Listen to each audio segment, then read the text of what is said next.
Hay más de 15.000 especies de hormigas en todo el mundo, unas hormigas que la verdad es que juegan un papel fundamental en el ecosistema, pero claro, ¿qué es lo que pasa tras un incendio? Que el ecosistema cambia y por ende también pues, los hábitos de estas hormigas. El entomólogo J. Manuel Vidal ha estudiado cómo afecta el paso del fuego en ellas. Muy buenas tardes.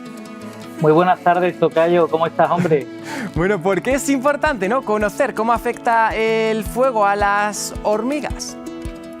Pues como bien sabes, vivimos en un marco, ¿no?, de cambio global, y en este marco de cambio global el hombre, el ser humano, ha sustituido esos regímenes naturales de incendio por regímenes antrópicos, ¿no? Entonces es de vital importancia estudiar el efecto que tiene el fuego sobre los organismos, porque gracias a eso vamos a poder establecer buenas medidas de conservación de la biodiversidad.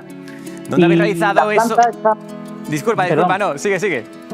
Las plantas están mejor estudiadas que los animales, pero dentro de los animales, los insectos, como las hormigas, por ejemplo, pues reúnen una serie de ingredientes, ¿no?, que la hacen como muy buenas indicadoras de la salud de los ecosistemas. Por eso la estudiamos como herramienta, ¿no?, la utilizamos como herramienta. ¿Dónde habéis realizado esos estudios y cómo ha sido esa metodología? Pues mira, los muestreos y estos estudios que llevamos haciendo más de 10 años, pues los llevamos a cabo dentro de la península ibérica. Tenemos zonas tan concretas como, por ejemplo, una zona que se incendió en 2009 en Salo, Cataluña, o la de Belver del 2017, y luego también un montón de zonas, más de 35 zonas a lo largo de toda Andalucía, en sistemas de coníferas, ecosistemas de pinos, ¿no? Jota, sabemos que las hormigas viven en unas sociedades muy jerarquizadas. ¿Hay cambios al respecto cuando donde viven esas áreas son arrasadas por las llamas? Efectivamente, sí que hay cambios en las comunidades, concretamente hay cambios en las jerarquías de dominancia. Hemos visto como especies oportunistas en zonas que no se han quemado, pues resulta que son dominantes en términos de abundancia en las zonas quemadas. Y también hemos visto cómo esos cambios de jerarquía se dan con más abundancia en zonas quemadas más recientes con respecto a zonas quemadas más antiguas, solo que estos cambios no muestran un patrón claro, ¿no? Y todavía estamos trabajando para poder entender y dar una explicación a estos patrones. Imagino que también dependerán, ¿no?, en función de la especie también. Por supuesto, depende de la especie, efectivamente. Cuando el fuego actúa, pues abre zonas y esto hace que sea más propicio para especies adaptadas a zonas abiertas donde hay más radiación solar, como por ejemplo las hormigas del desierto, ¿no? Llegan las llamas, hay un cambio. ¿Cuánto tarda en volver de nuevo toda la normalidad? Si es que vuelve.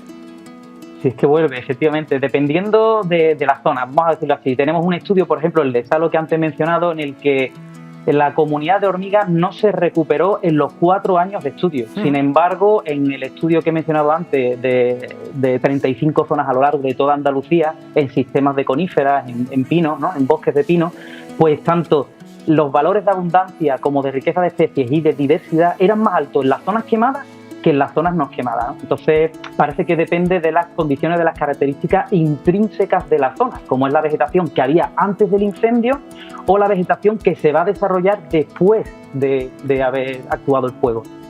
Evidentemente, con respecto a otros animales están en desventaja, ¿no?, a la hora de moverse, pero no sé si llegan incluso a darse el extremo de abandonar el hormiguero.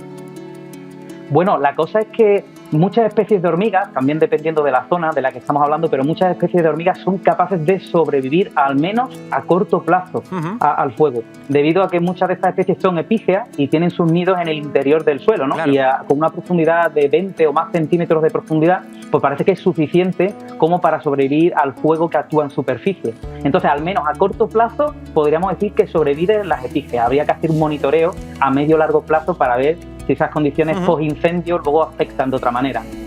Jota, además también habéis estado realizando unas quemas prescritas, ¿no?, en Doñana. Efectivamente, son unas quemas experimentales también llamadas y organizadas por el Infoca, el INIA en Madrid y la Estación Biológica de Doñana, dentro de un proyecto Interreg que se conoce como CILIFO, ¿no?, Centro Ibérico para la Investigación y Lucha contra los Incendios Forestales. Y el objetivo de estas quemas pues era rejuvenecer el matorral y favorecer el hábitat del conejo, que es la presa clave del lince ibérico y el águila imperial. Solo que para nosotros pues nos plantea un laboratorio natural para poder tener la oportunidad por primera vez de no llegar tarde a la escena del crimen. Es decir, poder hacer un muestreo antes de la comunidad de hormigas, hacer la quema experimental y un muestreo después, ¿no? ¿Es pronto todavía para resultados?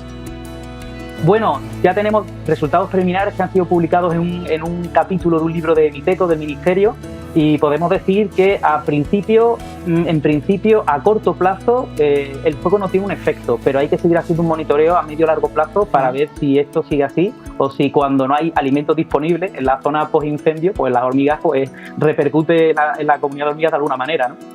Bueno, pues estaremos pendientes de esos resultados. J. Manuel, muchísimas gracias por atendernos. Un abrazo. Muchas gracias a vosotros, un abrazo.